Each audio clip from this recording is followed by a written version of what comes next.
As I prepared to do this video, it occurred to me that this was going to be a really hard video to do just because I have so many questions after these last two episodes that I don't really know if I'm capable of explaining exactly what went on to all of you. I found myself very confused at a number of points, but I liked these two episodes a lot, and I'm very interested to see what comes next.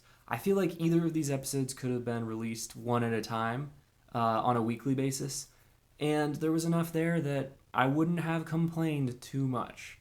Now, I feel like the first episode was heavy on excitement and a little bit light on thought provoking ideas on the whole, but the second episode that they released did a very good job balancing both those aspects. And overall, I think both these episodes were the best episodes by far since the pilot episode directed by Ridley Scott.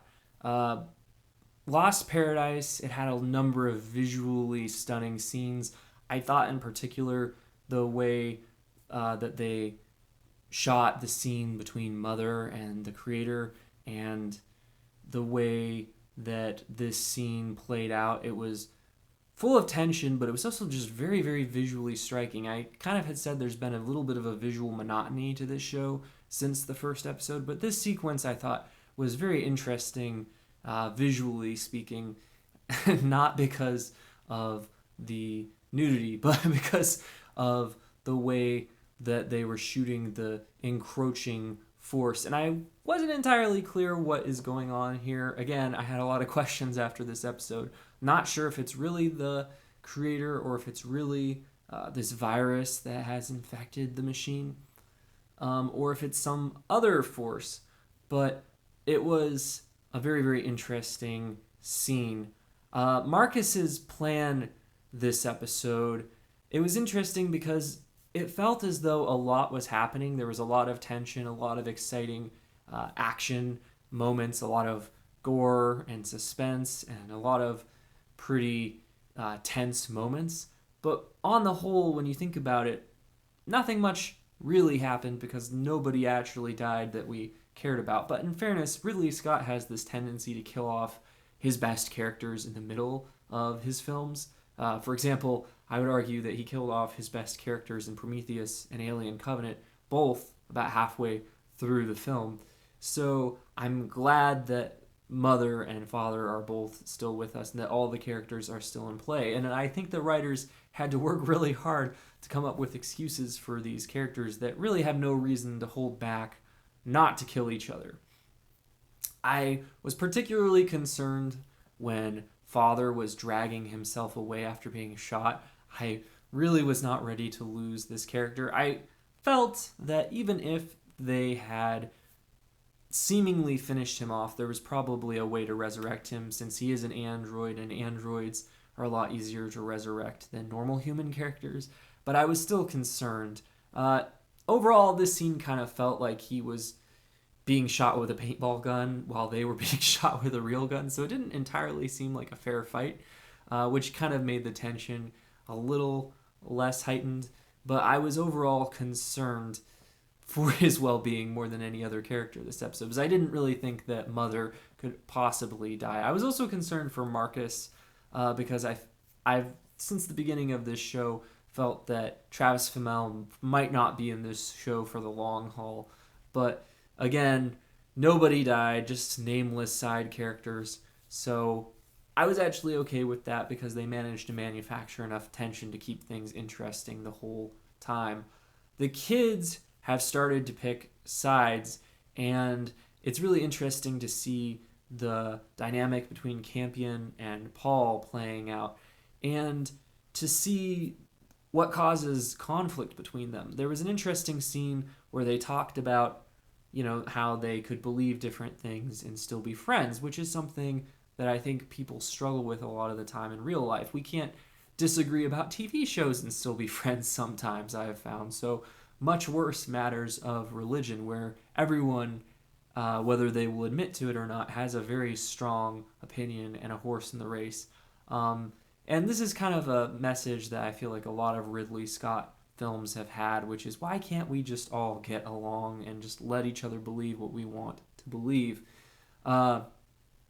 But it's an interesting exploration of this because I think, a lot of people will say religion causes conflict. And I can say, full disclosure, as a religious person, that I can agree that religion has contributed to conflicts throughout history, and that oftentimes the people that were killing other people were religious people. But I will also point out that as often as it was a contributing factor, it was as often used as a tool by people that weren't particularly religious to help them get what they wanted.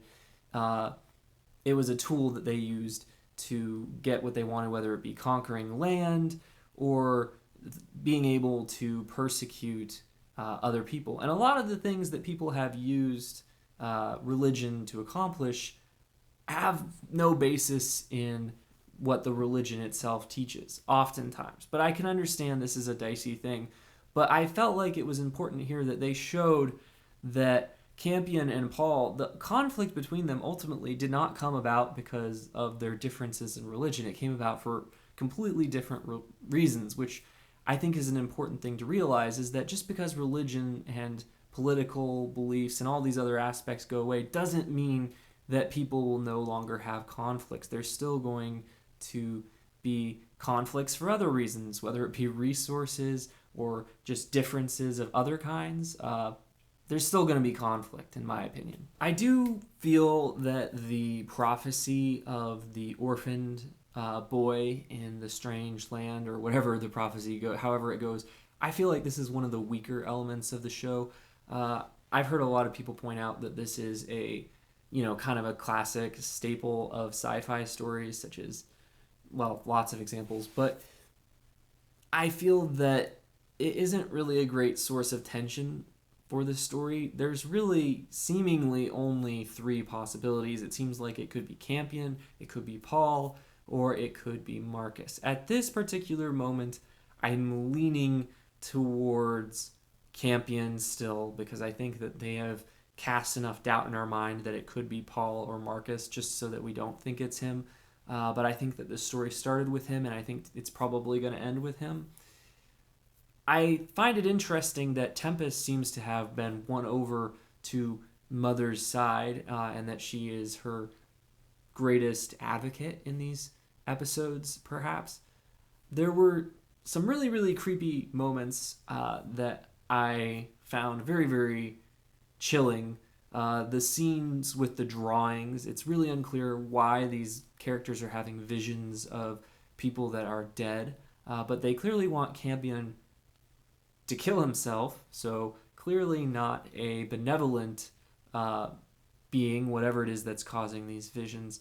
The scene with that little girl that died crawling down the rope, oh my gosh, that was a very striking visual image, and it freaked me out as it was happening. It was great horror moment in this show, and I'm hoping they have more moments like that along the way. I'm not typically a big fan of more disturbing horror, but when you can make my spine tingle, I'm a fan of that, and that scene was excellent in that regard. The second episode, obviously, we got to see how when people try to force other people to believe anything, this doesn't really accomplish anything. Campion almost chose to be baptized into the Mithraic religion, but ultimately, when he saw that they had desecrated the tombstones of his dead siblings, and then the callous remark that the Mithraic woman leader made dissuaded him from doing that. But it's interesting to see this dynamic play out. I mean, this is something that has happened a lot throughout the history of different religions, where they've tried to force people to be baptized, force people to accept the religion, and this just never actually accomplishes anything, because most religions call for voluntary